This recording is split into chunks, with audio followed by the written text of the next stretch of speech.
Hello everyone, I'm Ilya and I'm a cartographer, among other things. People who make maps, they usually have a lot of maps at home. So I think you know this, like at home I got atlases, books, maps on the walls. I have a box of maps. Who here has a box of maps at home? Yeah, we make maps. Like last time I moved, I weighed it, and it was 25 kilograms.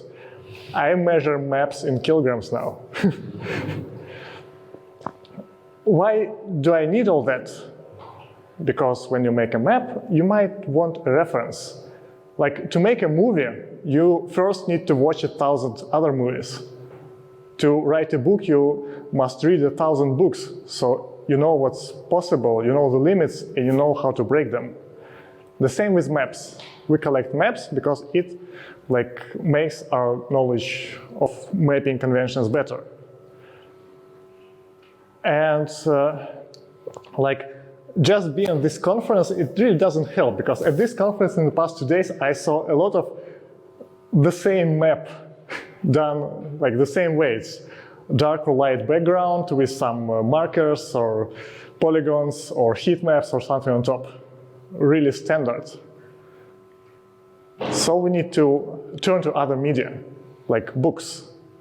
I'm currently reading Tales of Earthsea by Ursula Le Guin, and it starts with a map, which is completely invented from scratch. And that makes it more interesting because you can see which choices did she make for making this map, how she draws the islands, how she positions them. It's like a book in itself. The same with games. I play games not just to relax, but also to learn. And some games have maps. We don't pay much attention to them, but they can teach us something because they are like unmoved from reality. They create an entire new world and try to represent it so that we can understand it. Because maps are totally about understanding things.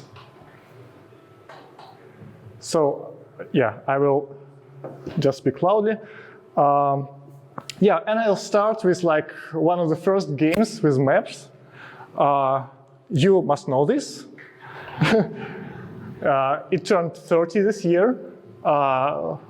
And it's a 3D game happening indoors. It's Doom. If you haven't played, I don't know your age. You basically navigate yourself around a facility. And it had a map which shows its age, actually. You know, it's really simple. It's vector, just some lines. Red lines for walls, yellow lines for windows and possible things, and white for doors. And it's really hard to read. And you couldn't move it, you could just zoom in and out. This map almost doesn't teach us anything except its age, like times of Ghost in the Shell movie with its wireframe city, times of Tron movie with similar graphics. What is interesting about this map, it's a wireframe map. We don't do much of wireframe. In Ivan's talk about Gleo, his gel map, he showed a wireframe plugin and told that's just about the debugging. We mappers don't do wireframe, we fill areas. Maybe we shouldn't always do that. Look at the toner map from Stamen. Basically a wireframe map, but it looks so well. So wireframe is important, but this shows its age. And it's an indoor map from basically a 2D game. A few years later, ID Software published a new game, Quake. And it was very dark. It was completely 3D, very 3D, with lots of stairs, lots of levels, tunnels, bridges, and stuff like that. They did not put a map in this game. Because mapping 3D environments is hard. Like sometimes you can do it, for example, floor plans in shopping malls. Sometimes you just can't. So at this conference, again, I see a lot of LiDAR data, point cloud, 3D models. These are not maps. They just represent reality without like making it understandable. For real 3D, you can't make a map. It just so happens. But these are like early games. What I want to show you is something that's closer to reality. And for closer, you might think Grand Theft Auto, right? With imagining a city that resembles the real one. I don't have it on Switch. I have next best thing is Lego City Undercover, which is the same but in Lego. And it has a city that looks like the real one. It has roads, it has trees, it has everything we're used to. And how do they represent it on map? Well, of course it has map. Mini one and the real one. And if you look at it, it looks just the real thing. A city with roads, with waterways. And to a person living in the United States, it must be like very familiar. Why do I say United States? You see, there is a railway that's showing dashed line. I haven't seen it on European maps. So these are choices that you can make when living in the States. Again, like interesting regional differences. Roads are very prominent. And there are dual carriageways, roundabouts, stuff like you can see in American cities. So this is very representative. What's different? Well, the city is very small. You can drive from one part to another in like 5 minutes or 10 minutes. But they have different areas and they're very, very small. So really, you don't need like all these interchanges in such a small city, but they added it to feel it more, make it feel more real. Like every choice in this map it was made to feel it like a regular city map. And this being a game, it obviously misses something or has something extra, which you cannot see when you're overviewing it. For example, if you look closer, some roads just start and end in random points. Like, what is that? It's not a real thing, right? That's not normal.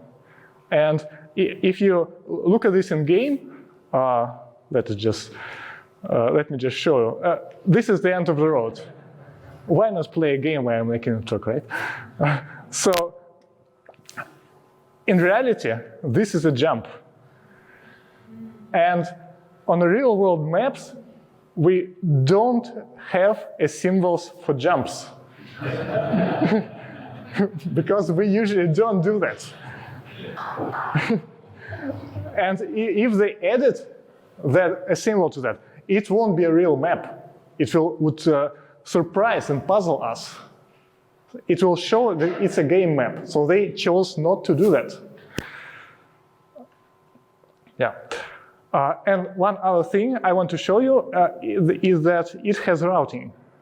But since we're on the island, it doesn't have routing. Let me try going back. I don't know if this will work. Nope, he didn't. Yeah. But basically, this game plots a route when you need to go somewhere. And it also follows it. Like, I just, yeah, it doesn't work. So most of this game, you're following the green line on the map. And routing in a city is like one of the most important things. But also it like makes the navigation harder, which is like controversial. But that's like in the real world. If you use your navigation app for driving around the city, you don't learn the city. That's why games like Zelda or Elden Ring, they don't have routing. they have just the map. So you walk around and you learn the map, learn the terrain, like learn the city. That's why I don't use navigation apps in the city, so I can learn it. So routing can be disruptive. That has to be remembered. So again, a vector map of the city, really common. What about raster maps in games? Let me show you. Yeah, we won't be needing this.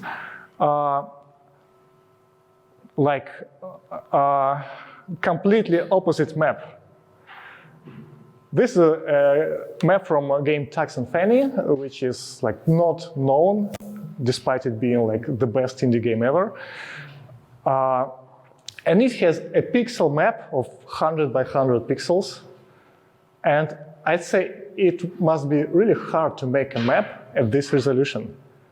So what do? They use common cartographic conventions. You see blue, and you immediately know there's a river or a lake. You see dark green, it's obviously a forest. Like, without any legend, without anything, we immediately know what these things mean. They did it by following cartographic conventions, by using our knowledge of how maps work. And you must have seen these artistic maps on Twitter, like our world in the style of Mario maps, or ASCII maps of our world. It's like the other way around. Without our knowledge, these are just mess of sprites and letters, but we know how our world looks, and that makes that into maps. So maps always use something we already know, and relying on that helps us save bandwidth. Sometimes it's harder. Like sometimes there are artistic maps. For example, when you're a tourist and you're like, you are in a new city and you want some memorabilia, and you being a mapper, a cartographer, you want a map. So you go to Tourist Information Center and you buy an artistic map, but it's something an artist made, not a cartographer. So it's really fancy. There are 3D buildings and trees and everything happens at once. There are monsters, I don't know. And it's pretty, but it's not usable for navigation. Nobody will use a picture to navigate around the city. Similar things happen in games. Like this is Toki Tori. It's a Metroidvania about a creature that can't even jump. It can just move and sing. And it has a map that is not even interactive. You cannot move it, you cannot zoom it. It doesn't respond to anything. And it's not usable. Like, you can barely see the roads there. Like, but it's very pretty. Smoke is rising, trees are shaking, water is flowing, there's a volcano with lava. Like, it's pretty to look at, but it's not functional. Why did they do this? Why do you make a map that you cannot use? Because you don't need to use it. All the things you should know from this map is you are here. And that's like very prominently, you are there, you need to go there. All the things you know. And your like relative location, like that's the entire purpose of Metroidvania. You just need to know where have you been, where you haven't been. Like in other Metroidvania, Shippo, the map was basically rectangles for screens. You have seen these screens, you didn't have seen these screens. All the purpose. So you should consider the purpose of your map. Maybe you don't need it to be interactive or zoomable or even make sense. For better example of artistic maps that usually even make sense, this is a map from a game I spent 500 hours on called Sky Children of Light, multiplayer game, which you basically don't do anything besides like flying around and talking with people. And its world is not like our world. In our world, you turn to any direction and you go for a couple hours and you end up in another location. This one is just very small islands connected with teleports and split into 6 realms. So there is no direction, no south, no north. So if you want to make a map of that, you are not bound by like cartographic conventions of things being relative to each other or having directions. So artists could make anything out of that, and they chose to do this. And you can see this like forms a symbol, and this gives a feeling.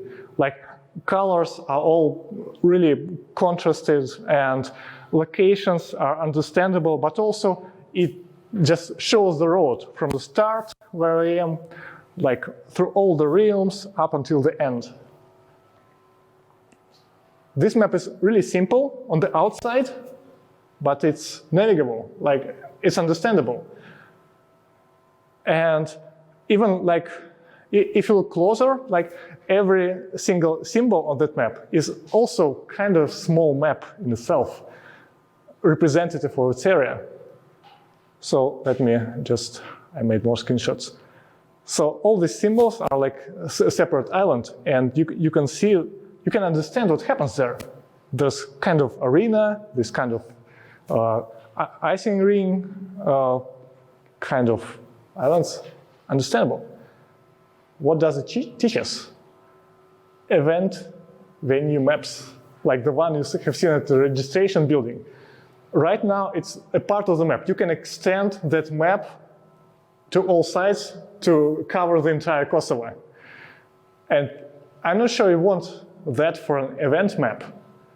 These are meant to be stylized. These are meant to be detached from the real world, because we're now in an enclosed area, which we usually don't live if you live in the barracks. So we could like go to town on that, like stylize buildings, stylize the relations to each other, make it pretty, increase contrast, make it more understandable by using our experience of being here. That's what artist map teaches. And finally, one more example from a game about death and acceptance and stuff like that, helping people transition, but mostly, technically, it's about manning a boat and swimming in an ocean. So you just have an entirely imaginary world that's not real. It's like what comes after, I think. So it doesn't just have to follow our cartographic conventions. It doesn't even need to have things we're used to. Not forests, not the water is something else. It's all metaphorical, right? So how did they do this? So, and it's really interesting. Just a moment. It's really cute. I recommend it's one of the best ones.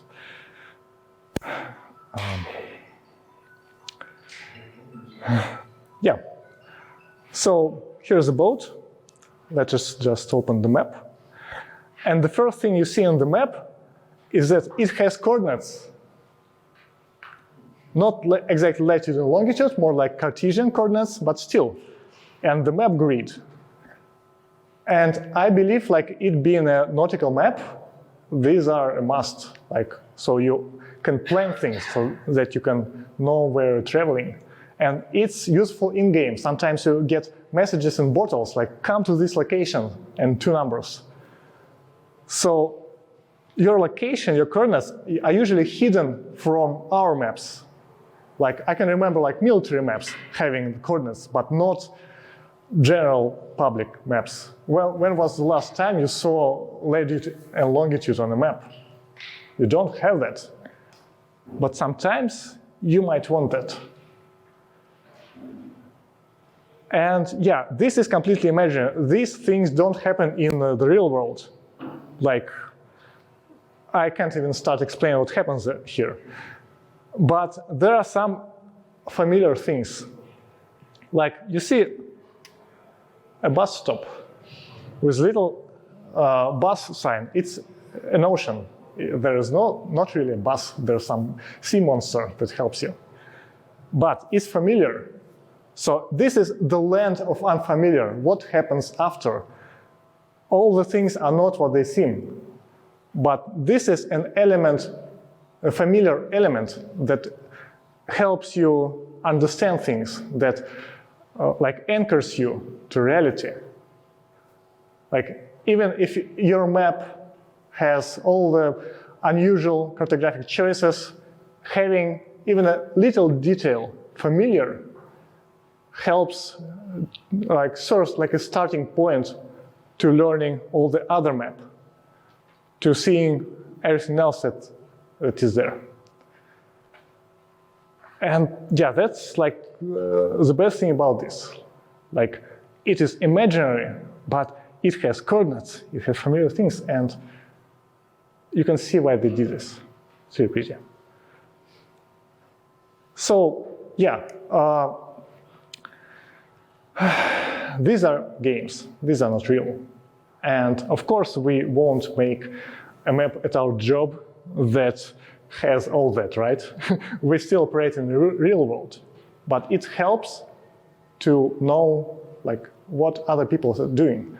Like we're talking with Craig yesterday, and he mentioned how children learn both science and music simultaneously at school. And you might think like, these are two completely different things, science and music. But actually practicing arts, playing games, reading books, it improves parts of your brain that science doesn't touch. And you can use it to do in science. You have to learn music to do science better. You have to see movies, read books, play games to make your maps better. And so do. And thank you.